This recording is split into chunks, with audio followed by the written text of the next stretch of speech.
So many girls struggle with confidence and happiness, yet no one's talking about it or doing anything about it. Here we have 3 phases that we take our female athletes through to go from low self-esteem, low confidence, all the way to becoming unstoppable and loving who they truly are.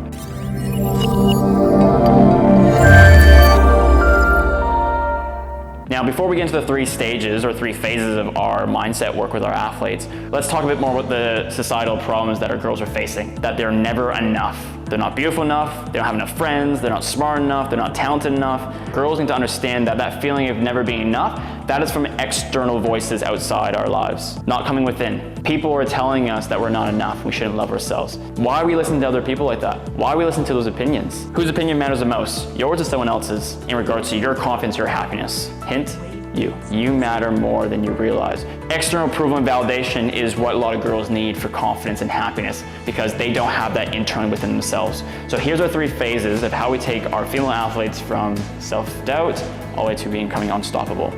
Now, the first phase we go through for our female athletes is teaching girls how to be self-aware and understand their emotions, feelings, and thoughts, and understand where confidence actually comes from. Self-awareness, what I mean by that is teaching girls how to be more aware of how they feel and their emotions. Instead of being reactive to situations in our life, like if some drama happens at school or you get cut from a team, how are you responding? Are you responding emotionally or are you responding with logic, cool, calm, collected mind? Most likely you're responding emotionally because we don't know how to actually deal with our emotions properly. Now, emotions are normal. We will feel them. We will get angry. We will get sad. That's normal. But what to do afterwards, what matters the most. Emotions are like fires. You can add fuel to it and it builds, or you can just let it settle. Because a little spark can happen, it'll burn a little bit, slowly die down. But if you add fuel to it, that's when the emotion builds up, and next thing you know, you're reacting. You're letting your emotions pile over onto other people. Instead of looking at it as a way like, oh, this situation may be angry. I understand why I'm angry, okay, but I can't do anything about it. I can't control what that person said, did, or the thing that happened. I gotta let it go now. And then you let that emotion just pass by, and then we can proceed with our life moving forward. Now, confidence, a lot of girls believe it's external, like I said before. Now, you gotta learn that confidence comes from internal, comes from within. And that's how you build a strong internal foundation of happiness and confidence by who's the person I love to see in the mirror? Is that someone who's a leader? Someone who's hardworking? It's your choice. You decide who that person is and who do you want to become. Now you got to do actions throughout your life to become that person. You can't stand around twiddling your thumbs being like, oh, I'm not happy with my life. You got to take action. You decide who you want to be and you become that person. Be proud of that person. And that's where confidence truly starts. The second phase of our mindset with our female athletes is now looking at building a growth mindset, understanding perspective of life. If you're constantly looking at failure as a defining moment that if you fail, you're a failure, you'll be drastically hindered with your growth.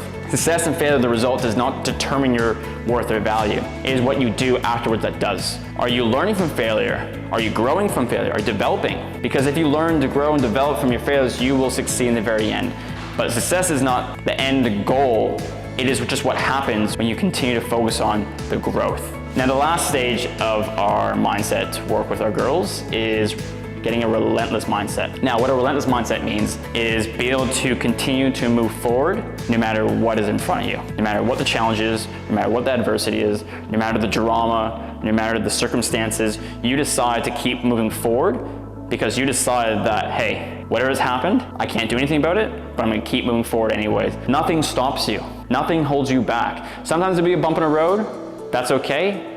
We understand our emotions, we see how we feel about it, then we progress to move forward because we understand that if I wanna learn, grow, and develop with a growth mindset, you will continue to push forward, and that's a relentless mindset. So you can kind of see how all 3 tie in together, but you need the foundation before you move all the way up to a relentless mindset.